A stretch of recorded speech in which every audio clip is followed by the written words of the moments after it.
అండి, welcome to KSR వంటలు. ఈరోజు మనం చేసుకోబోయే రెసిపీ అల్లం ఆవకాయ పచ్చడి అండి. ఇది తెలంగాణ స్పెషల్ అండి. ఈ ఆవకాయ పచ్చడి సంవత్సరం పాటు నిల్వ ఉంటుందండి. నేను చెప్పే కొలతలతో వీడియోని ఎక్కడా స్కిప్ చేయకుండా చివరి వరకు చూడండి. చాలా చక్కటి రెసిపీ అండి. మామిడికాయ పచ్చడి తయారు చేసుకోవడానికి ఇక్కడ నేను మీడియం సైజు మామిడికాయలు ఒక 10 తీసుకున్నానండి. ఇవి కడిగి ఆరబెట్టుకున్నాను, తుడుచుకున్నాను క్లాత్ తోటి. ఇవి కేజెస్ వరకు అయితే 2 కేజెస్ అయితే అండి ముక్కలు. ఇలా మీడియం సైజ్ తీసుకొని కడిగి ఆరబెట్టుకొని ముక్కలు కట్ చేసుకుంటానండి. ముక్క మెత్తబడకుండా ఉండాలంటే ఇలా గట్టి కాయలు తీసుకోవాలండి పచ్చడికి, అప్పుడే పచ్చడి బాగుంటుందండి. అల్లం ఆవకాయ పచ్చడి తయారు చేసుకోవడానికి కావలసిన పదార్థాలు ఇక్కడ మామిడికాయ ముక్కలు ఒక 2 కేజెస్ తీసుకున్నానండి. పల్లి నూనె 1 కేజీ అండి. పచ్చడి కారము 1/2 కేజీ అండి. దొడ్డుప్పు 400 గ్రాములు. అల్లం వెల్లుల్లి పేస్టు 500 గ్రాములు.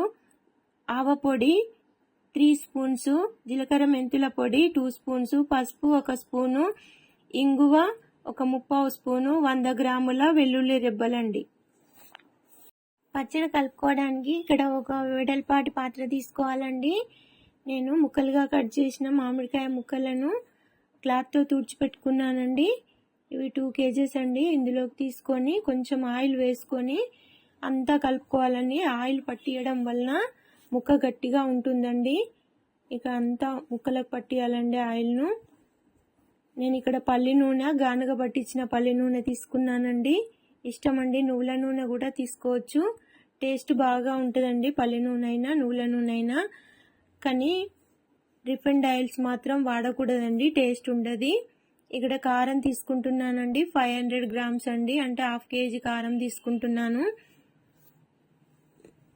దొడ్డుప్పు అండి, ఉప్పు మాత్రము దొడ్డుప్పు నేను మిక్సీ పట్టి పెట్టుకున్నాను. 400 గ్రాముల ఉప్పు తీసుకుంటున్నాను. అల్లం వెల్లుల్లి పేస్ట్ అండి, ఇది 500 గ్రాములు అండి, అంటే వెల్లుల్లిపాయలు 1/2 కేజీ, అల్లము 1/2 కేజీ అండి, అంటే 500 గ్రాములు. ఇక్కడ ఆవపొడి 3 స్పూన్స్ అండి. ఒక 2 స్పూన్స్ జీలకర్ర మెంతుల పొడి అండి. జీలకర్ర మెంతుల పొడి చాలా టేస్ట్ వస్తుందండి. 1 స్పూను పసుపు, 1/3 స్పూను ఇంగువ అండి. ఇంగువ ఫ్లేవర్ చాలా బాగుంటుందండి పచ్చడికి, చాలా టేస్టీగా వస్తుంది. వెల్లుల్లిపాయలు ఒక 100 గ్రాములు పొట్టు తీసి వేసుకుంటున్నానండి. ఇది ఆప్షన్ అండి. కొంచెం పచ్చడిలో ఇవి వేస్తే అక్కడక్కడ తగులుతూ ఉంటే టేస్ట్గా ఉంటుందండి. అల్లం వెల్లుల్లి పేస్టు నేను కొంచెం పక్కకు పెట్టుకొని మిగతాదంతా వేసుకుంటున్నానండి. 1/2 కేజీ కదా. కొంచెము ఇది తాలింపులో వేసుకోవడానికండి. పచ్చడి స్మెల్ బాగా వస్తుందండి తాలింపు పెట్టుకుంటే. తెలంగాణ స్పెషల్ అండి అల్లం వెల్లుల్లి పచ్చడి. తాలింపుకు చాలా టేస్ట్ వస్తుంది. ఇది అన్ని ఇంగ్రీడియంట్స్ మొత్తం ఇలా కలిపేసుకోవాలండి. ఇది పక్కా కొలతలండి, 2 కేజెస్కి సరిపోని కొలతలండి. నేను చెప్పిన కొలతలన్నీ ఈ కొలతలతోటి కనుక చేస్తే పచ్చడి సంవత్సరం అయినా కూడా చాలా చక్కగా నిల్వగా ఉంటుందండి, చాలా టేస్టీగా ఉంటుంది. ఇలా అంతా కలిపేసుకోవాలండి. పొడులన్నీ కలిసేటట్టు మొత్తం ముక్కకు పట్టేటట్టు కలుపుకోవాలండి. ఇక్కడ మామిడికాయలు తీసుకునేటప్పుడు బాగా పుల్లగా కూడా ఉండొద్దండి. బాగా పుల్లగా ఉన్నా కూడా పచ్చడి టేస్ట్ ఉండదండి. మీడియంగా ఉండాలండి. ఆయిల్ కొంచెం కొంచెం పోసుకుంటూ కలుపుకోవాలండి. నేను ఆయిల్ ఇక్కడ కేజీ తీసుకుంటున్నా కదా, పచ్చడి కలుపుకోవడానికి ఒక 3/4 కేజీ తీసుకుంటున్నా. పోపుకు తాలింపు పెట్టుకోవడానికి ఒక 1/4 కేజీ అండి పక్కకు పెట్టుకున్నా. ఇదంతా ఇలా కలుపుకోవాలండి. కారం కూడా మీడియం కారం ఉండాలండి, బాగా మంట కారం ఉండొద్దు. పచ్చడి కారం అయితేనే టేస్ట్ వస్తుందండి. ఇక్కడ మెయిన్ గుర్తుపెట్టుకోవాలండి, అల్లం వెల్లుల్లి కూడా అల్లము నారలేని అల్లం అయి ఉండాలండి. నారలేని అల్లంతో పచ్చడి టేస్ట్ వస్తుందండి. నార ఉంటే బాగుండదు అల్లం పచ్చడి.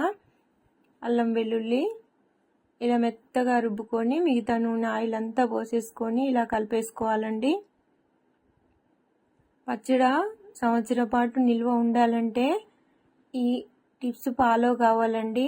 ముక్కలకు తడి ఉండకుండా క్లాత్ తోటి తుడిచిపెట్టుకోవాలి. ఇంగ్రీడియంట్స్ అన్నీ జాగ్రత్తగా పోయాలండి. సాల్ట్ కానీ కారం కానీ ఇవన్నీ కరెక్ట్గా సరిపోతేనే పచ్చడి చాలా టేస్ట్ వస్తుంది. 1 ఇయర్ నిల్వ ఉంటుందండి. ఇలా అంతా కలిపేసుకోవాలి. ముందుగా స్టవ్ ఆన్ చేసి ప్యాన్ పెట్టుకున్నానండి.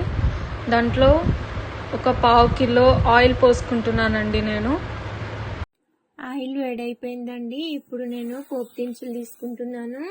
ముందుగా మిరపగింజలు తీసుకుంటున్నానండి. 1 స్పూన్నర మిరపగింజలు ఈ మామిడికాయ పచ్చడికి తాలింపుకు చాలా బాగుంటాయండి. తర్వాత 1 స్పూన్నర ఆవాలు తీసుకుంటున్నాను. ఇవి 50% గోలిపోవాలండి మిరపగింజలు. తర్వాత ఆవాలు తీసుకోవాలి. ఆవాలు 1 స్పూన్నర తీసుకుంటున్నాను. తర్వాత జీలకర్ర 1 స్పూన్నర తీసుకుంటున్నాను. అసలు మామిడికాయ పచ్చడికి తాలింపే చాలా టేస్ట్ వస్తుందండి. అల్లం వెల్లుల్లి పేస్ట్ వేస్తూ ఉంటే తాలింపు చాలా చక్కగా మంచి సువాసన వస్తుందండి. చాలా బాగా వస్తుందండి. ఇవంతా గరిటెతోటి కలుపుకుంటూ ఇలా పోపు దినుసులన్నీ ఇలా గోలేటట్టు చూసుకోవాలండి. స్టవ్ మీడియం ఫ్లేమ్లోనే పెట్టుకోవాలండి. హైలో పెడితే మాడిపోతాయండి పోపు గింజలన్నీ. మీడియంలోనే పెట్టుకొని ఇలా గోలించుకోవాలండి గరిటెతోటి కలుపుకుంటూ. తర్వాత స్టవ్ ఆఫ్ చేసుకొని ఇలా 70% కంటే ఎక్కువగా గోలిపోయినాక అందులోకి అల్లం వెల్లిపాయ పేస్ట్ వేసుకోవాలండి. ఇది కొంచెం తడి ఉండి చిటపట్లాడుతుంది కదండి. ఈ స్మెల్ ఉంటుంది, చాలా బాగుంటుందండి. పచ్చడికి టేస్ట్ తాలింపుతోటే వస్తుందండి అల్లం పచ్చడికి. ఇలా అంతా కలిపేసుకోవాలండి.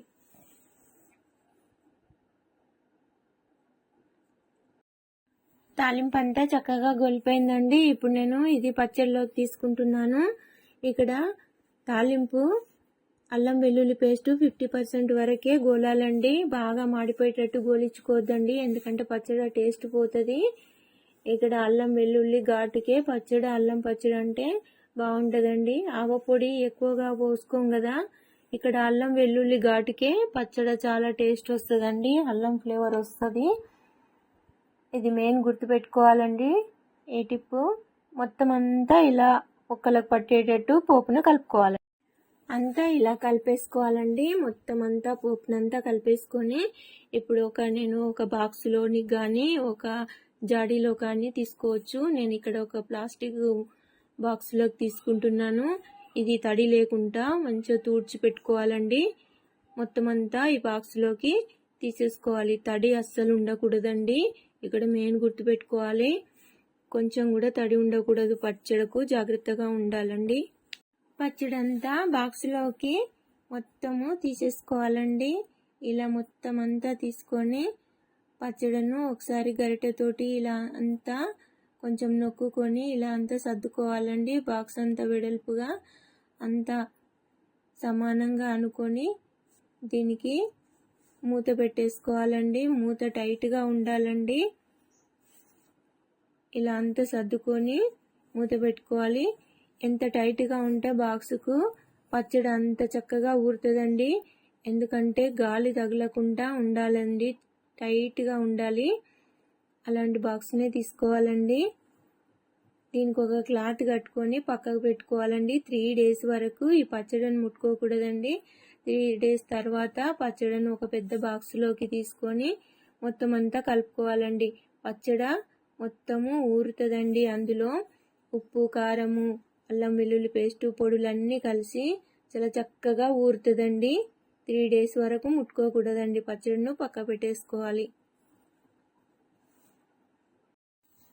3 days పక్కకు పెట్టుకున్న పచ్చడిను నేను ఇప్పుడు కట్టు విప్పి ఓపెన్ చేస్తున్నానండి. బాక్స్ మూత తీస్తున్నాను చూడండి. పచ్చడి అంతా 3 days వరకు ఇలా కొంచెం ఊరుతుందండి. అంతా ఇలా అంత లిక్విడ్ లాగా అవుతుంది చూడు. ఇదంతా ఒక పెద్ద గిన్నెలోకి ట్రాన్స్ఫర్ చేసుకుంటున్నాను. మొత్తం అంతా ఇందులో వేసేసుకొని దీన్ని ఇప్పుడు గరిటెతోటి అంతా కలుపుకోవాలండి. ఉప్పు, కారము అంత ఇంగ్రీడియంట్స్ అంతా కలిసే వరకు ఇలా కలుపుకోవాలండి. పచ్చడి అంతా ఇలా కలుపుకోవాలండి. ఇలా మొత్తం అంతా కలుపుకొని ఒక చిన్న జాడిలోకి తినడానికి తీసుకోవాలండి. మిగతాదంతా పెద్ద బాక్సులో ఎత్తి పెట్టుకోవాలండి. తడి తగలనీయకూడదండి. ఇది తెలంగాణ స్పెషల్ అండి. అల్లపావు అంటారండి. అల్లం వెల్లుల్లి పేస్ట్తో చేసే అల్లపావు పచ్చడి అంటారండి. ఇది చాలా టేస్ట్ ఉంటుందండి. ఆవ పచ్చడి అన్న ఘాటుగా ఉంటుంది, కానీ ఇది చాలా టేస్ట్గా ఉంటుందండి. పచ్చడి తడి తగలకుండా చూసుకోవాలండి. అంతే అండి, అల్లం ఆవకాయ పచ్చడి రెడీ అయిపోయింది.